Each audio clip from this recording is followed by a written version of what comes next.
Good morning. Yes, we're talking about the parables. We talked about them yesterday. We're talking about them today. Just 3 parables to think about today. Things being lost. First of all, the lost coin. See, we don't understand what's going on here sometimes, because when a young woman got married, her father would often give her a dowry, but made up of gold coins, which she wear as a necklace around her neck. It was his gift to her as his daughter, as she left his home to enter her husband's home. And she loses one of these coins. Now, they were worth far more than the actual financial value of the coin. It's like a woman losing an engagement ring or a wedding ring.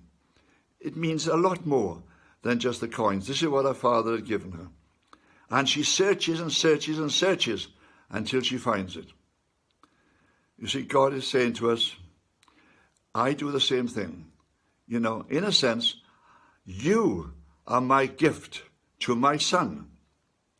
You are his bridal gift. And if I thought that I was going to lose one of you, I'll come searching for you. I'll come searching till I find you. Because you are precious. You are really very precious. You are just like the lost coin, and I will search for you. On another occasion, he talks about the lost sheep. A shepherd comes to the place at night. The sheep have been following him. He counts them as they come in. Oh, there's one missing. One has wandered off. One has got himself into trouble.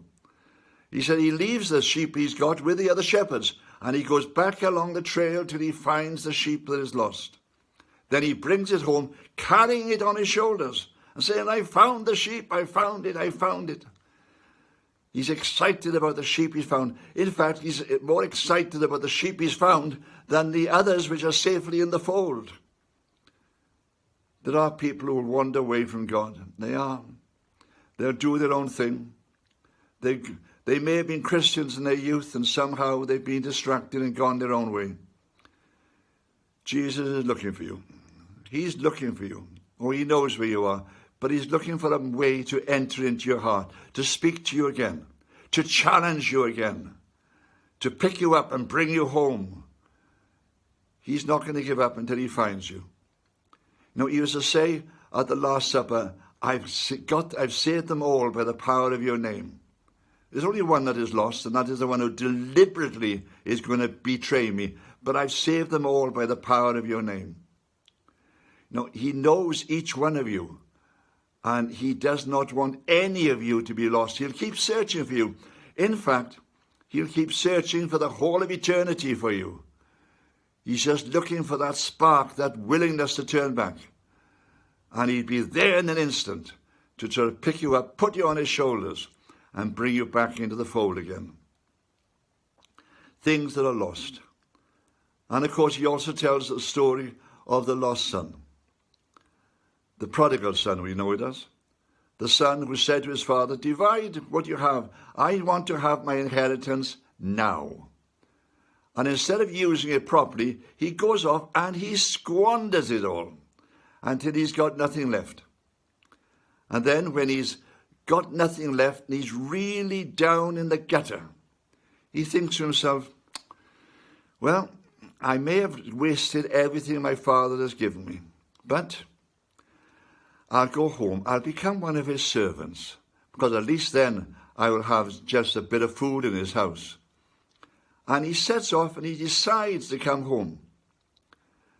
And the father sees him coming in the distance, and he runs to him.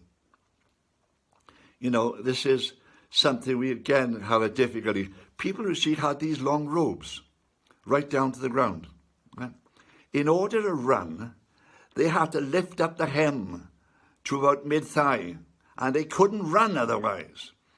So you get this old man who sees his son coming back, and he's so excited. He literally lifts the robes of his garments right up to mid-thigh, and he runs down the road till he can meet him, because he's so excited that the son has decided to come home.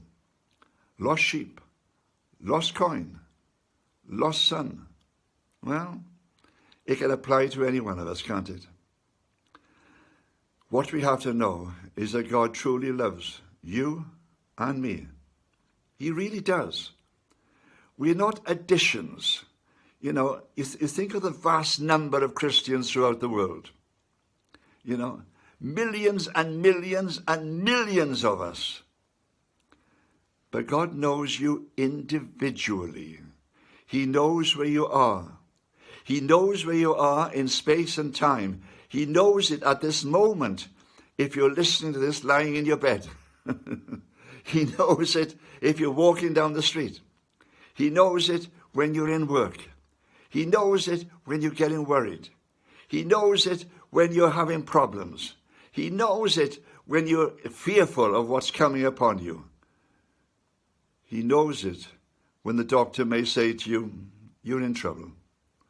He loves you and he's looking for you continually. Amen.